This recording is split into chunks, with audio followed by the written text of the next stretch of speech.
because that if I don't like you or the move wrong, I don't want to stay for long. So that's why we have to keep it short so I know I still like you.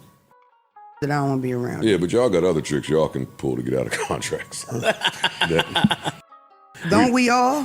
No, we don't. We don't have the same tricks? No, not at all. My brain! This is getting nasty, y'all. It's becoming unpleasant because we are free to call Joe out as much as we choose. We can call Flip out as often as we like to discuss Mill's absence and the reasons behind her departure. Naturally, though, if they talk about it, people like me and everyone else in the room will record videos about it. I no longer wish to discuss Melyssa Ford in any way. I don't. However, Joe and Flip are making it clear that Mel essentially played the mental card to get out of her contract, so I have to talk about it today. Who knows whether it's true or not? We will never be able to know. They will never tell us directly. However, I think it's telling that they're telling Mona this immediately after Mona said, "It must be easy for y'all as men." They said this to her. Doesn't that sound a lot like what Mel said? I don't like this, guys. This bothers me, and I will address Mel shortly. But I think it is quite significant that Mona is already griping, quote unquote, about the way the boys treat her and perceive her. She was able to transform that into Joe and people calling him out of character or whatever, and it was extremely telling how she spoke about the hair dynamic. But it's extremely very telling how much Mona is already getting her off. Mona has already arrived late several times. I'm interested to see if things will change for her. However, I will discuss all of the contractual discussions with them in a future video. Now let's return to Melyssa. They're saying that Melyssa left the JBP because of my head and brain, but in reality, they're saying that she is unable to handle all of the obscene farting directed at her. As my coverage of Melyssa came to a close, I began to agree with her, thinking, dude, this is a lot. This is quite a bit. And with the Angela issue leading up to Queenzflip, we are currently witnessing the consequences of what might occur if it persists. I think it's hilarious because Flip would have offended not just the Joe Budden oddcast, but also all of his supporters if they hadn't stood up for him when a scholar publicly called him a fool.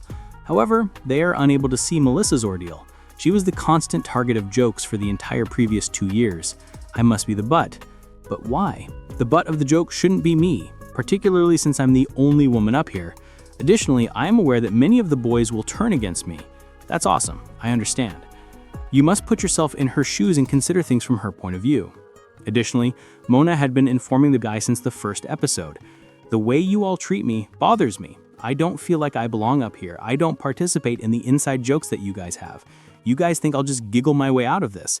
At least I'm coming to the pod, not necessarily her forays outside the pod, but you guys are making fun of everything I do. However, that moment will also arrive.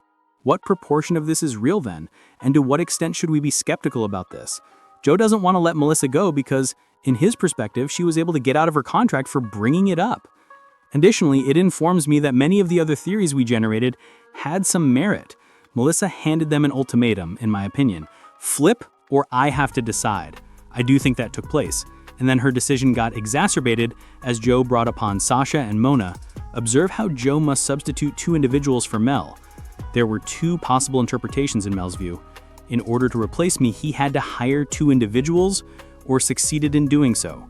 He discovered 2 women who were prepared to accept half of my earnings in order to cover the entire amount. I wouldn't mention Melyssa at all if I were Joe. Since silence is maintained, I don't even get a chance to criticize her. Compared to the situation between Rory and Mal, this breakup has gone much more smoothly. So much so that some audience members or members of your community are telling everyone else to be quiet, never even mention Melyssa. When Rory and Mal departed, that was not at all the case.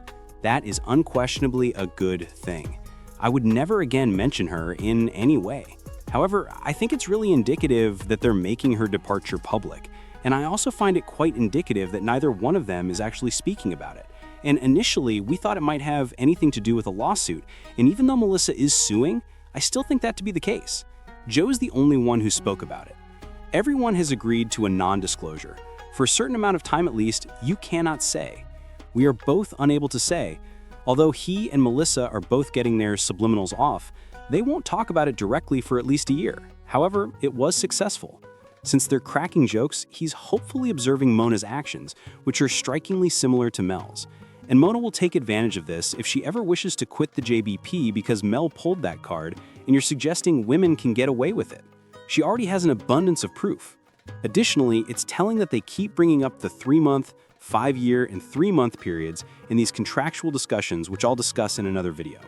Juan's statement that his contract was up after 3 months makes sense. They merely chose not to renew. What occurs if Joe and Mona are put in the same position? I've had enough of traveling back and forth from Philadelphia on this track. Additionally, Melyssa moved all the way from Los Angeles to New Jersey after you hired her. What's going on then? Do I receive a stipend? Do I receive a household allowance? I'm not constantly attempting to construct this track. And what's happening with my podcast placement? Mona will have a lot of things she needs added when she enters the next contract negotiations. A lot is at stake to keep her. To be honest, she's giving it her all. I must thus only focus on these things. However, I sincerely hope that this is the only Melyssa Ford update I receive. I hope it is because, like everyone else, I'm attempting to move on and forward. You all understand the purpose of this channel, though, if they continue to play subliminals. We had a chance to talk about it, so please share your thoughts with me.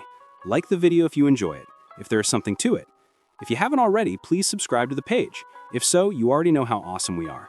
I'll attempt to improve these Patreon integrations. A video is available. I revealed a great deal of revealing information. On it, I wanted to talk. You all might visit the Patreon/elevation page. I'm not sure what slash it is, it's just one. After that, you all should see that video. Don't forget to subscribe to that page. A bit later, I'll see you all calm.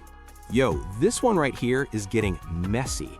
Joe Budden and Queenzflip finally broke their silence about why Melyssa Ford really left the Joe Budden podcast, and the way they explained it, yeah, it's got people talking. So here's what went down. For months, fans have been speculating, did Mel leave because of money, drama, or something deeper? Well, Joe and Flip just hinted that Melyssa might have pulled what they call the mental health card to get out of her contract. And while they didn't flat out say it, the way they phrased things definitely had that undertone. Now, if you remember, Mel had been pretty vocal about feeling uncomfortable. The jokes, the energy, being the only woman surrounded by guys. Viewers could literally see that tension building episode by episode. And now hearing Joe and Flip kind of circle around the issue makes it sound like that pressure might have finally pushed her to walk away. But here's where it gets even more interesting. Mona, the new co-host, is already voicing some of the same complaints Mel had. Late arrivals, awkward energy, not feeling part of the inside jokes. Some fans are saying it's déjà vu, like the same cycle starting all over again. So did Joe and Flip actually learn from the Melyssa situation? Or are they repeating history with a new cast? That's the question everyone's asking right now. And honestly, you can't ignore how strategic Joe's being, replacing one strong female voice with 2 new ones, Mona and Sasha. Maybe that's about balance, or maybe it's just business. Either way, this is the clearest confirmation yet that things behind the scenes weren't as friendly as they looked on camera. So what do you think? Did Melyssa Ford make the right move walking away, or did the pod fall apart because of ego? Drop your thoughts in the comments, hit that like button, and don't forget to subscribe because this JBP drama is far from over.